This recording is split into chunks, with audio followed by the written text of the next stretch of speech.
Ya pemirsa, kekalahan menyakitkan dari Arab Saudi masih terasa sangat perih di dada, tapi benar bahwa kita sudah harus melupakan kekalahan dari Arab Saudi karena waktu terus bergulir.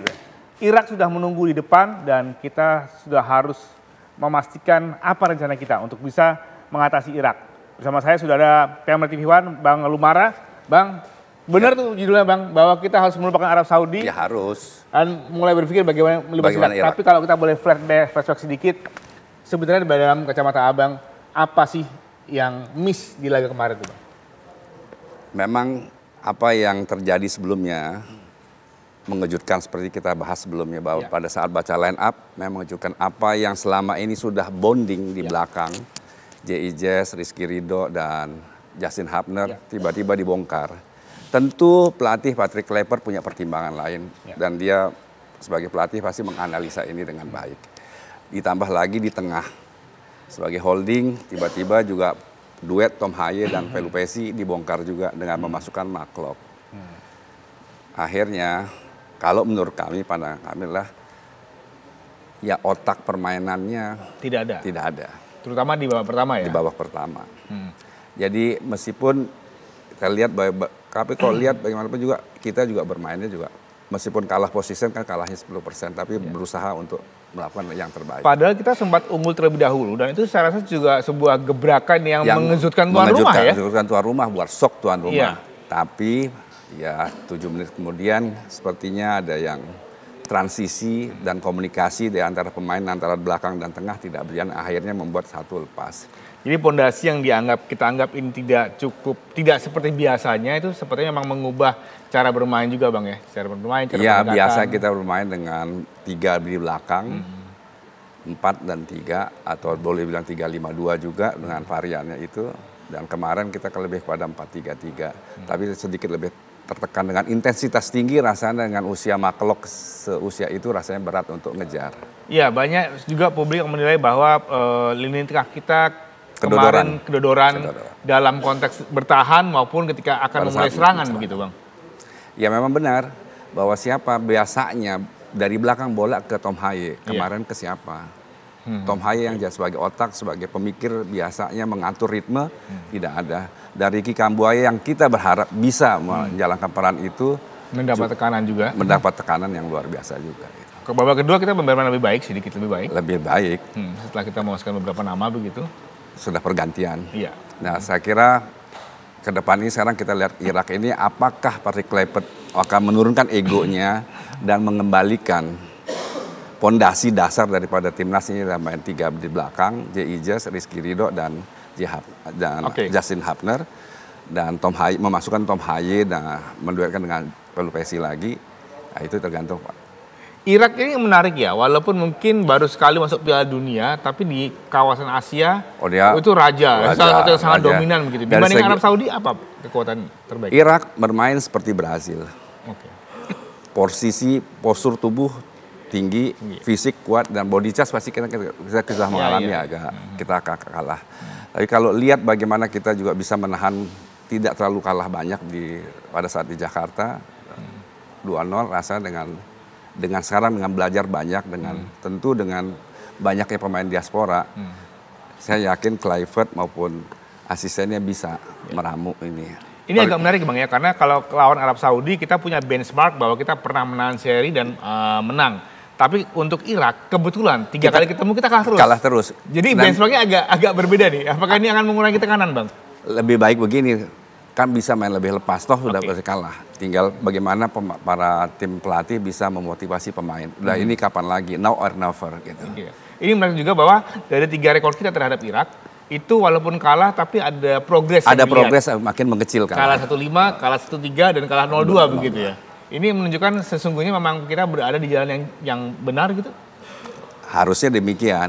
Tapi ya kalau mengacu pada pertandingan lawan Arab Saudi dengan pondasi yang dibongkar oleh Patrick Kluivert, ya ini juga kita belum tahu. Tapi kalau bermain dengan 3 back, tentu ini akan yang selama ini punya kepercayaan diri dengan pemain itu akan lebih lepas. Iya. Sekilas mungkin antara 3 back sama 4 back sepertinya tipis. Tapi ini tentang tapi ini soal ya? psikologis, karena soal psikologis karena mereka yang 3 ini tahu kapan masih nutup, kapan transisinya lebih tahu lebih. Karena sudah bermain dengan cara itu cukup lama. Lebih 10 kali mereka 10 game ya. 10 game memang cukup lama dan rasanya pemain yang ada pun sudah terbiasa dengan cara-cara seperti itu. Dan menurut saya tidak ada alasan juga mencadangkan Rizky Ridho dan Hapner melihat performance-nya baik, menit bermainnya di klub, keduanya juga tensi tinggi. Ya, mungkin nanti juga akan kita lihat bagaimanakah perakiraan formasi pemain melawan Irak nanti. Ada beberapa skenario yang mungkin bisa kita coba, bisa kita lihat gitu Bang ya. Dengan posisi karena kita kembali ke posisi awal gitu, 3-4-3 begitu ya. Berarti Dix sama Verdong kalau bisa main ya di sini, ditambah Tom Haye dan Polupesi, tinggal di depannya apakah Ricky Pambuaya atau Orat Mangun sebagai... Verdong diharapkan bisa segera mengisi di flank ya. Di flank tapi harus. Kalau menurut Abang apakah Dean James kalau memang misalnya pilihan Tom Haye karena kebugaran fisik, kebugarannya dipertanyakan, ya Verdong bisa digeser ke sana dan memasukkan ini posisi 3-4-1-2 nih Bang ya. 3-4-1-2. Kalau Verdong didorong menjadi gelandang. Gitu ya, karena dia punya kemampuan olah bola yang bagus sebenarnya kan begitu. Dia bisa menahan juga. Iya. Jadi pilihannya itu, saya kira tinggal bagaimana Patrick Kluivert, tentu dia lebih tahu dengan analisa kajiannya semua. Betul. Tinggal apakah dia mau mengorbankan visinya untuk kembali ke 3 back atau tidak, itu aja. Tapi ini juga butuh keberanian Bang. Ini kan dalam apa ya? Ini soal keyakinan, ini soal keyakinan pelatih dan kita tidak bisa. Kita kan hanya menyampaikan gambaran bahwa tim ini dibangun oleh 3 back ini. Dibangun dengan kondisi 3 back dengan tambah 2. Salah satu operatornya Tom Haye. Gitu. Menarik bahwa kemudian kita tadinya berharap bahwa melawan Arab Saudi kita bisa mencuri kemenangan sehingga peluang untuk maju ke Piala Dunia itu lebih besar. Lebih besar, ya. Minimal masuk ke ronde kelima. Tapi dengan kondisi sekarang ini menjadi agak lebih rumit, tapi kita bahas nanti Bang. Siap. Kita bahas nanti terlebih dahulu. Bukan berarti tertutup ya. Bukan tertutup, tapi ini akan lebih menarik otak-atiknya. Iya. Kita otak-atik lebih lanjut tentunya tetap di Kabar Utama saat lagi. Ya, kita masih di Kabar Utama, masih membahas utak-atik bagaimana cara yang melibas Irak. Bang, tadi kita bahas ada 2 taktik, ada formasi pemain yang mungkin akan dicoba, yaitu 3-4-1-2 dan 3-4-3 begitu. Tapi sesungguhnya apakah masih ada peluang bagi Kluivert untuk mungkin memaksa dengan 4-3-3? Kalau iya, siapa yang paling cocok? Kalau 4-3-3, tinggal Belanda nih yang bisa memainkan formasi ini. Gitu, dengan, ya Kluivert memang dari Belanda. Tentu memang pemain-pemain yang kita ini banyak dari diaspora terus dari Belanda juga ya levelnya kan tidak setinggi yang timnas Belanda. Ya. Menurut saya sih apa yang sudah selama ini dibangun oleh pelatih sebelumnya kan tinggal diperkuat. Ya. Gitu. Dengan kehadiran Kluivert ini dia harus memperkuat apa yang sudah diwariskan sebelumnya. Tinggal bagaimana, tinggal pilihannya, tinggal taktik. Memang ini soal ego, soal visi, soal keyakinan. Dan itu kita tidak bisa jauh mempengaruhi itu. Tapi rasanya dengan 3 di belakang ini kan udah bonding. Sayang untuk dibongkar. Dan saya belum menemukan argumen apa untuk mengganti Tom Haye dengan McLeod. Terus memasukkan Beckham Putra di tim ini untuk di starting pertama ini. Bang, ini adalah perakiraan kalau misalkan Kluivert akan menggunakan 3-4-3 lagi ya, di mana kalau melihat oleh Romeni kemarin bermain cukup baik di babak kedua. Walaupun dia baru cedera, rasanya dari menit pertama bisa diberikan begitu ya. Milano Jonathan perform kemarin. Yes. Sangat bagus Milano bermain, juga Ragnar saya pikir masih jadi pilihan yang baik untuk dicoba lagi. Kita berharap Calvin Verdong sudah sembuh dari cedera lehernya. Dan mungkin memang Tom Haye di sini akan bisa menjadi pengatur pertama gitu Bang ya. Iya. Nah ini formasi yang menurut saya ideal dan berharap toh kita sudah merekrut bahwa pemain di Suara sudah banyak. Untuk apa dicadangin? Ya.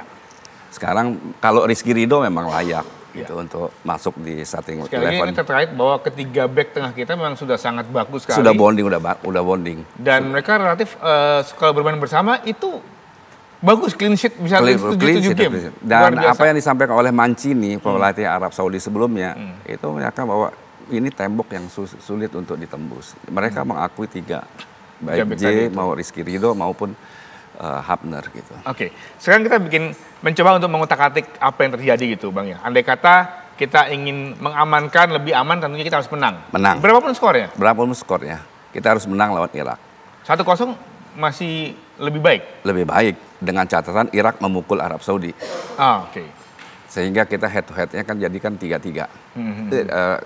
Golnya, selisih golnya 3-3 gitu. Dan kita mempunyai goal difference yang lebih baik dibanding Arab Saudi. Begitu ya. Kita dengan gitu kita bisa ada harapan masuk ke putaran kelima. Oke. Tapi kalau kita seri masih ada peluang juga, Pak? Ya. Lebih rumit ya? Lebih rumit. Peluangnya kalau ada wild card. Undangan dari FIFA gitu. Tapi kalau kita misalkan imbang dengan Irak, itu lebih bagus. Ya, artinya ada hiburan. Kita berharap Irak juga kalah cukup banyak dari Arab Saudi. Mungkin bisa menuju gitu. Peringkat 5 ya, Pak. Menuju putaran kelima ya, begitu. Meskipun antara Arab Saudi dengan Irak rasanya sih selalu tipis-tipis juga sih sebenarnya. Irak masih lebih unggul menurut saya sih. Iya, memang secara pengalaman saya masih ingat ketika final Piala Asia 2007 Irak menghantam Arab Saudi waktu itu. Tapi memang menarik ya bagaimana Irak ini walaupun rumit untuk menuju Piala Dunia, tapi di kawasan Asia dia selalu perform. Karena apa? Memang pondasinya kuat. Meskipun dilanda perang, dari segi fisik dan cara main, Irak di atas kita, harus kita akui. Dari peringkat, memang kalau kita baca Footy ranking kemarin, karena kalau kita juara grup itu kan 5%. Betul. Runner up 20%. Ranking 3 ya 17%. Dan kita berharap bahwa tidak ada yang tidak mungkin. Dan berharap dengan bahwa seluruh jajaran pelatih bisa memotivasi pemain bahwa ini pesawat terakhir. Ini tiket terakhir dan saya yakin pemain-pemain ini juga memiliki dampak yang luar biasa kalau mereka sukses. Gitu. Ya, ini kan salah satunya adalah seni pep talk, seni briefing gitu ya. Saya nggak bisa membayangkan sebenarnya apa yang harus diucapkan oleh Kluivert kepada pasukannya. Karena ini adalah posisi yang tentunya, ya sekali lagi Indonesia belum pernah punya pengalaman sebenarnya berada di level ini. Tapi kemudian kemarin sempat otak-atiknya ada peluang, sekarang malah tertekan lagi. Ini bagaimana cara melepas tekanan tuh Bang, sebagai mantan manajer klub Satu juga bahwa, ya itu menjelaskan bahwa ini tiket terakhir. Dan ini kalian juga bisa. Secara kualitas, skill pemain kan beda-beda tipis gitu. Jadi memotivasinya itu bahwa ini tiket terakhir. Dan tidak ada yang tidak bisa di dunia ini. Kalian punya peluang, kalian pemain-pemain hebat.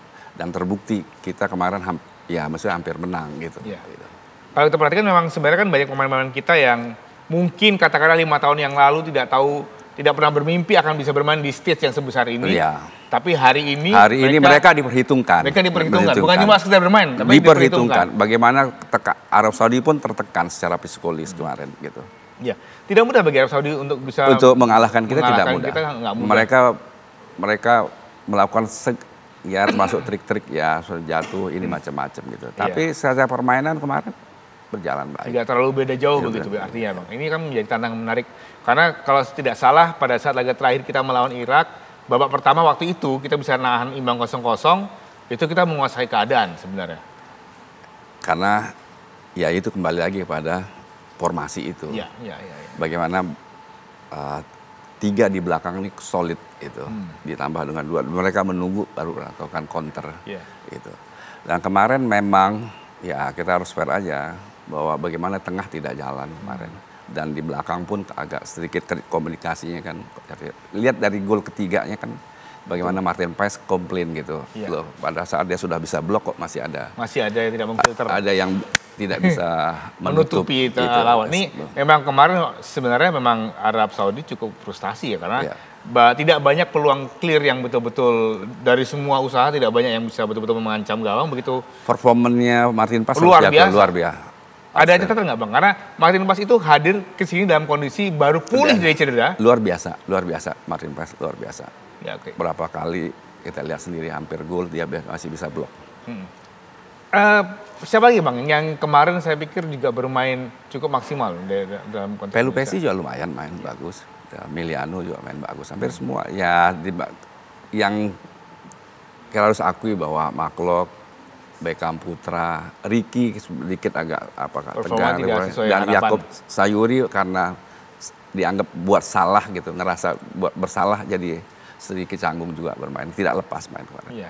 Saya pikir memang harus ada keberanian dari Kluivert juga tim pelatih ya untuk memilih memasukkan siapa yang paling siap untuk dimainkan menit pertama. Itu sebuah seni Bang ya, memilih orang memilih orang harus dapat. Iya, ini kan bicara kalau semua. Iya. Kan hayalan, kita pada sebenarnya menghayal, berimajinasi, kalau saya pasang ini nanti ini begini kan udah berkomunikasi dengan dirinya sendiri itu.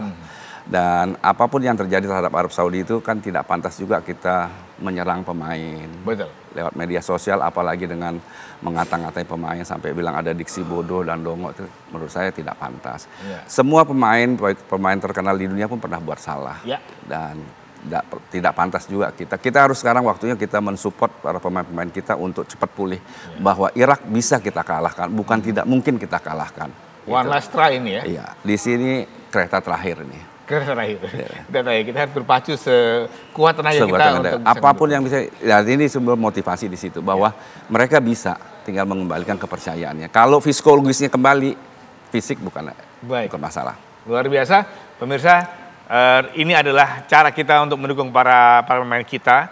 Bagaimana mereka harus berusaha untuk bisa melibas Irak, melakukan atau menunjukkan usaha terakhir terbaik mereka untuk bisa mengambil poin dari Irak dan tentunya menjaga peluang untuk bisa terus melaju dalam konsentrasi menuju Piala Dunia 2026.